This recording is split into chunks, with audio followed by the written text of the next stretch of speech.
And now it's a big day for High Speed 2. The parliamentary bill designed to allow it to happen gets a second reading today.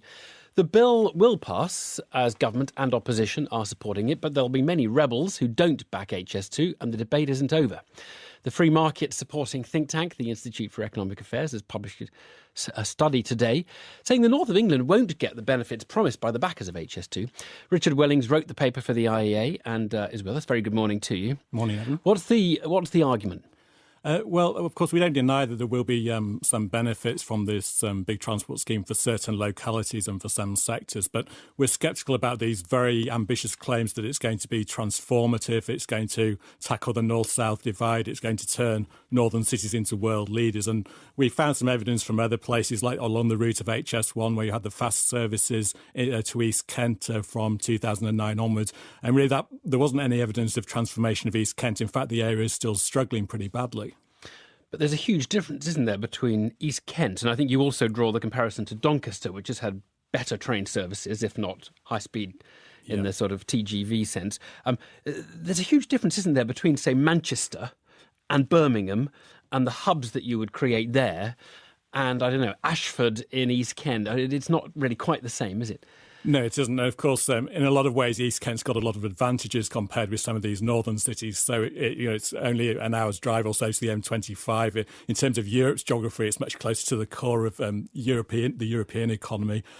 We did also look at Birmingham, of course, and in a sense, HS2 moves Manchester in terms of its links to London to where Birmingham is now. And of course, on a lot of economic indicators, Birmingham actually performs a lot worse than most northern cities. Particularly, it's got a very bad record on employment, very low employment rate. So I think that's another sort of fact that really muddies the waters here, that you've got Birmingham that's only 80 minutes from London and roughly where these northern cities will be. You have to have a good counterfactual, though, don't you? Now, the counterfactual as not building HS2 is that in 2060, we'll be using the existing West Coast main line to connect Manchester to London.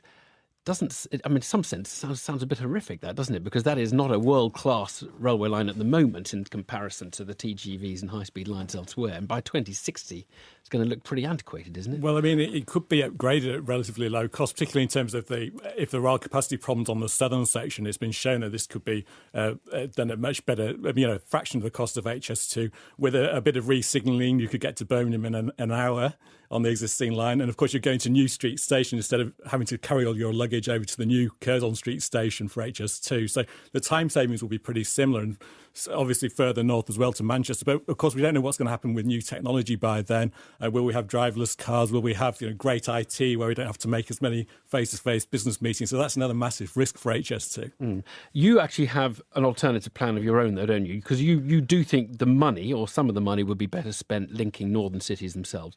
That's right. I mean, if you look at the economic theory, then if you're trying to get these benefits from these clustering benefits and getting bigger labour markets and so on, then you're much better off focusing on local and regional links. So if you like, particularly linking across the Pennine, so Sheffield, Manchester and Leeds can start working together as a single city region. And that's where you get the real sort of so-called agglomeration benefits. And they decay quite rapidly with distance. You don't get them from these long distance intercity routes by anything like the same magnitude. Do you think, in a word, Nick, that they will start laying track in 2017? Can I give you a noise rather than a word? All right. It was a decent noise. I'll believe it when I see it. Thanks.